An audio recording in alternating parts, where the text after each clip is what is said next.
It's what happens after the behavior. Are you telling yourself that you did it? Are you self-assigning that credit back to you?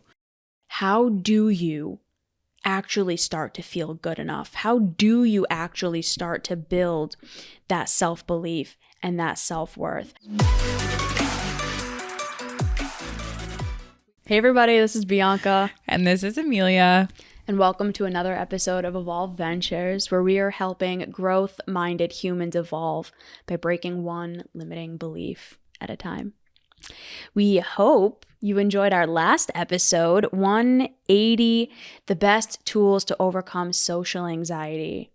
Social anxiety is something that unfortunately too many of us struggle with. You know, it might not be full-blown social anxiety, but we struggle being in social settings. We struggle being around people. We all have that fear of wanting to belong and wanting to be needed and wanting to be seen. And so in that episode, we really dove into some tools and tips on how do you actually start to overcome that social anxiety and where does it come from? For today, Motivation Monday, 181, how to finally feel good enough. Y'all, I can't even begin to tell you that this has been my biggest pain point, my biggest weak point, my biggest kryptonite is that feeling of feeling good enough. That feeling of, feeling like I matter. Like what I do is just worthy. And I know that there are so many people out there just struggling with this same thing, this deep-rooted belief, this deep-rooted pain point of I don't matter, or I'm not enough, or I'm never going to be enough. And it is completely debilitating, and I truly believe it's a pandemic. We are all so negatively affected by this. And we all have one area of our life where this impacts us, whether it's your weight or your body or your finances or your relationships or your job or your home or whatever. Family, that's a big one. Culture, yup.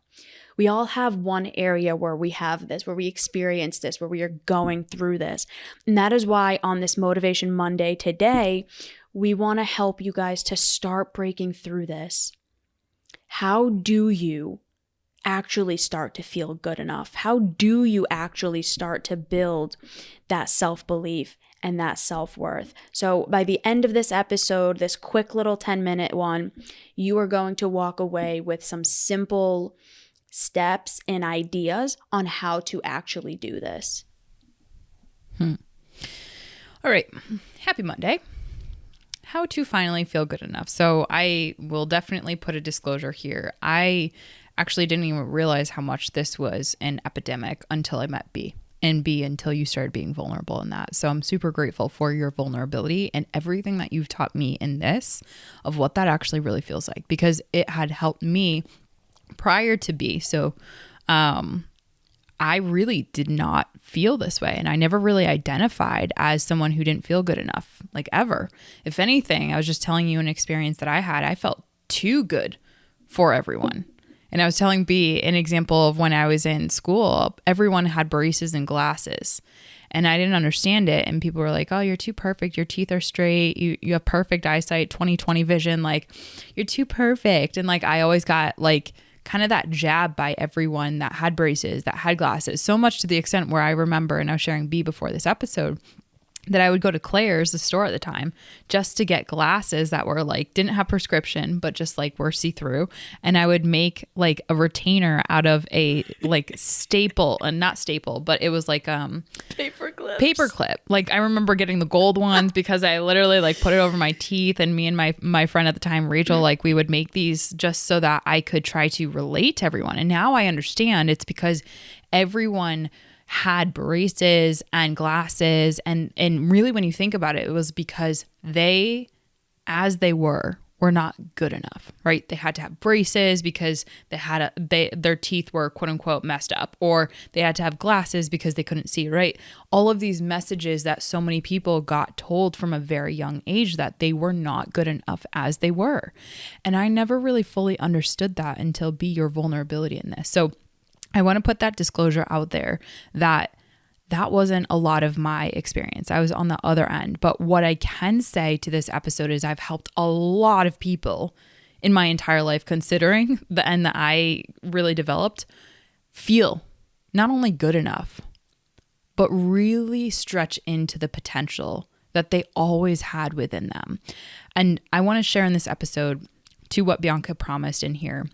For those people that do struggle to finally feel good enough, what I've found through my research, through my coaching, and through my personal experience, understanding where those small little compartments or small little parts that I do have, where I noticed I don't feel good enough because I'm not doing this.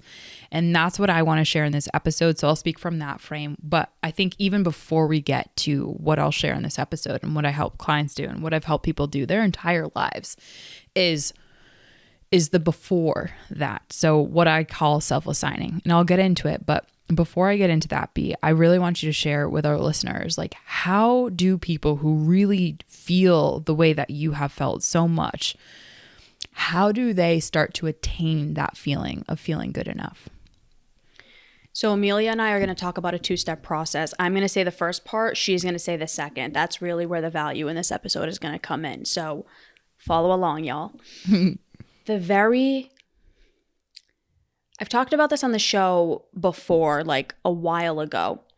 There's 4 ways to start building what's called self-efficacy, which basically means that feeling of being capable and competent enough to do things. Self-efficacy is what builds that feeling of feeling good enough. It's this feeling of being capable. It's this feeling of being valuable, and that leads to self-worth, because the more you feel like you can do, the more you feel like you're competent, the more you will feel worthy and valuable. So there's 4 ways to actually do that, and the one that I'm really going to talk about is the one that's the most efficacious, the one that is the most impactful, but I'll say all of them really quick. Be really quick before you get into that. I want to make sure that people map what we call self-efficacy to what they know. What you guys might know this as listeners is self-confidence, yes. is self even belief to some degree, right? Self-esteem, right? Self-worth, all of these things, you might know it as confidence, right? You might know it as that, and that might be the language that you grew up knowing, but this is really what it is in this world. And Bianca's going to get into those 4 steps that really will help you build what's called self-efficacy, that feeling deep, deep within. The first one is called verbal persuasion. This is what most of us are trying to get because we think this is what's going to actually get us to do stuff. This is the motivation component. This is someone telling you you're capable, someone telling you you're competent, a motivational video that's going to pump you up to where you're finally going to do it. It is the least effective. It does work, but it's the least effective. Mm-hmm. How many of us have had someone say, "No, you're really amazing," and you're like, F off. Get out of my face. Like, that's not true. Out of here. It's part of it. It's not the biggest component. Mm-hmm. The second next one is called physiological arousal. So this is where you are like physically pumping yourself up. You're going to like go for a run. You're going to like jam out to music. You're changing the way that you feel physiologically, right? So like Tony Robbins is the king of this. In all of his videos, you see everyone jumping up and down and doing all this crazy stuff. He's trying to change their physical state. It does work. It does, but it's not lasting. It's only one component, right? So having someone tell you you're amazing, or listening to this stuff, or having that verbal persuasion, or you telling yourself like, I'm the best, I'm the best, I'm the best, I'm the best, I'm the best, I'm the best, right? Those affirmations, which everyone knows I can't stand, but it's part of it. Okay, next comes the pump up. The third one, and this one is more efficacious, is something called vicarious experience. This is when I see Emilia shoot a basketball and she lands it and she shows me how to do it and then I go try it. So I am learning through Emilia. I'm watching her do something. And because I see her do it and we're right there, we're with each other doing this thing, I now feel like I'm more capable of doing it. This ties into the next one. So that is like coaching. It's why getting a coach is so important. Why getting a mentor, a guide, a friend, a therapist, someone to walk you through this stuff. Mm-hmm. Having someone there to actually hold your hand and go hand in hand with you is so critically important. I would not be who I am today if I did not invest in coaching for the last 6 years. Hands down, would not be who I am today. But, and the last part of that is actually taking action. Because I can get all the verbal pump up in the world. I can change my physiological and my emotional state. I can have a coach telling me what to do, but none of it is going to change until I actually go and do it. And it is through you, my dear listener, everyone here listening to this right now, it is through you going and doing and trying and putting yourself out there, actually doing the damn thing. Do a damn thing. Do it. That is actually going to help you to start building that sense of self-worth. So for me, for example, in the last episode, we were talking about social anxiety. I had the most horrible social anxiety to the point where like I couldn't walk into a room because I was so petrified of everyone coming up to me. And so at the time, this was a couple years ago, I was working with my coach and I told him, I'm really scared of having my picture taken. I hate it. I hate having my picture taken. It makes me so uncomfortable. He's like, B, you're gorgeous. Why are you upset about that? Verbal persuasion. We were at the gym together, I think, when we were talking about this. So I was literally changing my physiological state, right? Like I'm feeling different. Vicarious experience. My coach is there with me. We're talking about this and he's guiding me. So what did I actually start to do? He said, I'm going to do 2 things with you, okay? Number 1, I want you to record a video of yourself every single day. You need to learn how to talk in front of a camera. You need to learn how to get comfortable being in front of a camera. I'm like, okay, what's step 2? He goes, you're going to come with me to photo shoots and we're going to do this together. And I was like, you must be out your goddamn mind if you think I'm going to go do that with you. But I ended up doing it. And through doing those 2 things repeatedly, I started getting really comfortable being in front of a camera and having my picture taken, AKA Emilia and I going and doing all these photo shoots, me being able to take pictures of myself at the gym, me coming here every week talking on this camera to all of you. None of that would have been possible. I would not feel good about myself and feel worthy and good enough to be able to do any of this if I didn't have all of those components. So the biggest thing, you actually have to go try and do. And the second best thing is hire someone to help you. You can do it on your own, but having someone to help you, it makes it 1,000 times easier. So the thing that I wanted to pull into this episode, which I know I'm freaking great at, which, celebrate your strengths. And here I am doing that because of those steps that Bianca just mentioned. Why hiring someone that can do this with you and can help lead you, guide you through this? This is something in studying high performers, what I've noticed. It's like if you were to watch this on YouTube, if you're listening to this will actually be a really good reason to jump to YouTube and to watch this. If you imagine like a chart, right? You have different growth curves. What I've seen the difference between people who become high performers and people who are kind of regular performers, and the difference between regular performers and low performers, is this thing that I've started to coin self-assignment, which is after you actually take that action, that behavior, what do you do afterwards? What are the thoughts that happen? Do you assign that action that you just took back to you and say, yeah, I did it. Because you'll have a coach there. And this is where coaches are so helpful because they help you, picture whatever field you grew up on and doing whatever sport. There was that coach that pat you on the back and said, you did it, right? There's some component of that when you work with others that are like, you did it. They give you that, right? And so you're higher the likelihood of you self-assigning the credit that you earned through your merit and through your hard work, through that behavioral activation coming back to you. And what is that doing? From the growth curve perspective, high performers, right? A lot of the time, their self-worth is actually very low for a long period of time because they don't feel worthy of celebrating that win. Why?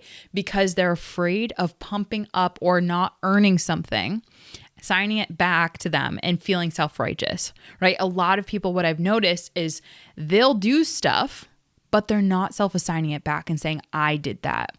And a lot of the time, high performers are very humble. And so they'll give other people the credit that they earn too. So there's that. High performers will do this in terms of their self-worth when they start to self-assign.